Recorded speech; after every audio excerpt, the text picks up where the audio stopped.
jottali li askan wi wax.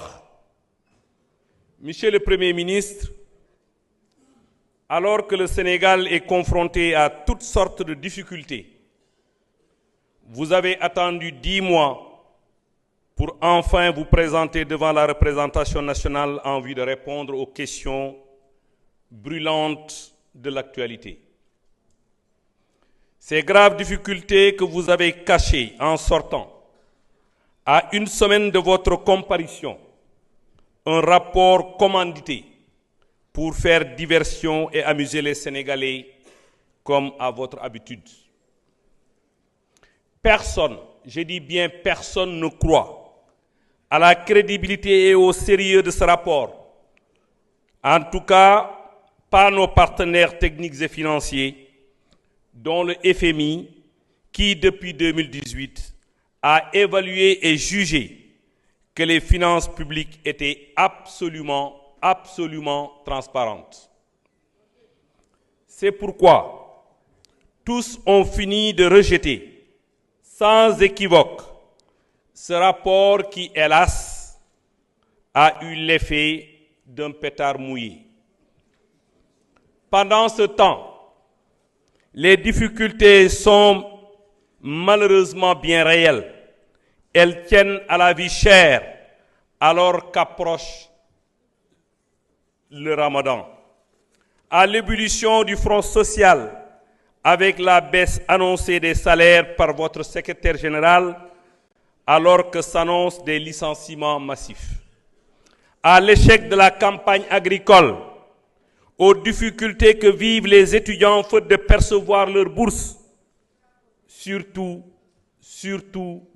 à l'insécurité en Casamance, la verte Casamance, où viennent encore de mourir 6 de nos djambars, pendant que leurs assassins brandissaient un drapeau et chantaient un hymne indépendantiste. Monsieur le Premier ministre, sama laaj mooy, que compte faire votre gouvernement devant ces graves problèmes sociaux et surtout sécuritaires? Wassalamu alaikum wa rahmatullahi ta'ala wa barakatuh. Wassalamun ala man ittaba al-huda. Monsieur l'honorable député Abdou Karim Sall.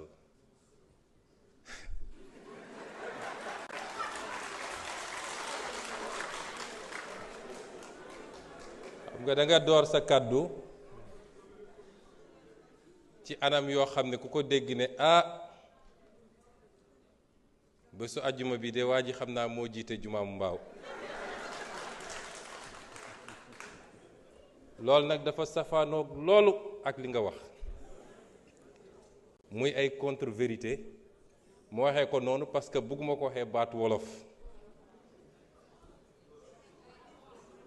defe naa kilifa gu toll ni yow bu taxawee di wax Sénégal yëpp di ko dégg na wax dëgg mbaa mu noppi.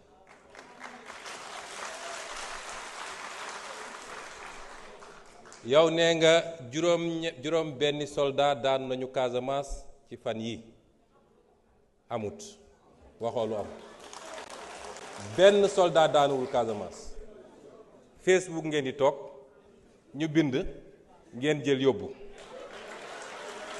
benn soldat daanuwul Casamance loolu amut. nee nga dañu annoncé licenciement massif ba léegi waxuñu lool de nee nañ dinañu auditer ba xam lu méngoog liggéey bi ak lu ko méngoowut buñ ci tollee nañ jël suñu responsabilité. nee nga dañu annoncé des baisses de salaire xaw ma foo ko déggee fan ndax secrétaire général gouvernement def na émission wax na ni am na yenn salaire yu am doole ci réew mi te loolu am na fii am na ay fonctionnaires yoo xam ne la ñuy fayeeku président de la république du ko fayeeku ministre du ko fayeeku DG du ko fayeeku muy xaalis bu dul jeex ñu ne loolu buñ ci tollee dinañu xool nuñ koy càmbare parce que loolu mooy yoon ci logique. askan wi defe naa yaa nekkoon ministre bi ñuy def le fameux contrat des 45 milliards de l'armement tontoogoo ci yeneen yi duma ko tudd ba ci forêt classée de Thiès bi tamit xam ngeen yéen mënu leen tey crédible ni da ngeen di défendre askan bi ndax yéen a suuxatal réew mi ba mu ne tot yéen musu leen yéeg askan bi vous vous êtes enrichi ñoom xam nañ li tax ñu daw ñu ci bëri ñëwuñu bu ñu paree dem ci média yi di lappi yéen vous ne pouvez pas parler au nom c'est-à-dire li ñuy def nii ñépp mën nañoo wax ba mu des yéen da ngeen waroon raser les murs nga ñëw taxaw fii auzu billahi mina sheytaan rajim askan wi neen assemblée sax moo la may loolu. Ensuite nee nga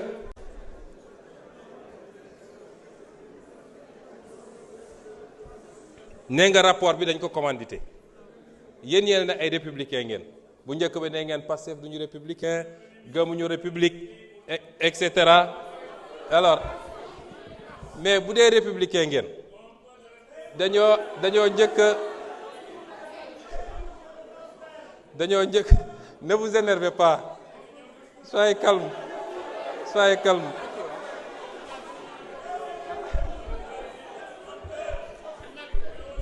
Monsieur Sall, vous n'avez pas la parole. Monsieur Sall, vous n'avez pas la parole. Respectez les gens, sinon vous sortez. C'est très simple.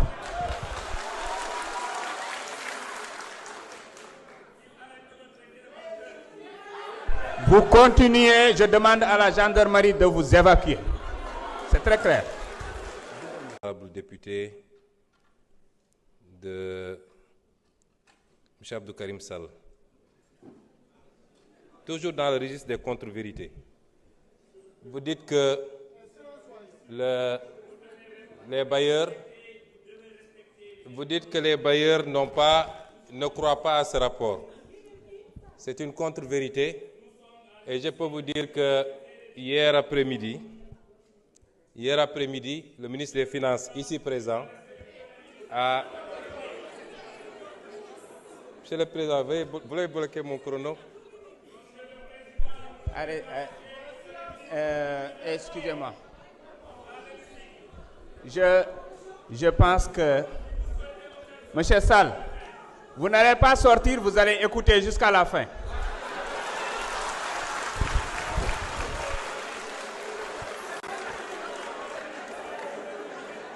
Vous savez, monsieur Sall, à travers vous, c'est toute votre famille politique qui passe tout son temps dans les médias à désinformer que je veux répondre. Ils auraient dû être là. Moi, quand j'étais opposant, quand j'entrais, ils sortaient. Maintenant, je suis au pouvoir, j'entre, ils sortent. Ils auraient dû être là. Je veux dire que hier soir, monsieur le ministre de l'économie et le ministre des Finances et du Budget, ici présent, a tenu une réunion virtuelle avec les investisseurs institutionnels internationaux du Sénégal. Il y avait plus de 350 participants. Vous dites qu'ils ne croient pas au rapport. Il ne faut pas dire des choses qui peuvent être contredites facilement. Le FMI sera là, la Banque mondiale sera là la semaine prochaine. Et vous serez rattrapés facilement. Ça n'en vaut pas la peine. Donc, le rapport est crédible et crédibilisé par tout le monde. Et en premier, c'est les bailleurs, qui savent très bien ce qui s'est passé au Sénégal. Et une institution comme la Cour des comptes ne peut pas faire l'expertise d'un rapport d'audit, accéder à tous les éléments et aller raconter des contre-vérités. N'eût été votre mandat de député ou votre immunité, vous auriez pu être convoqué pour ça. Parce que c'est une attente contre les... Oui, si vous voulez, vous considérez ça comme une menace. Parce que vous devez être menacé. L'APR et tous ceux qui sont avec, vous devez être menacés. On vous a laissé trop de liberté.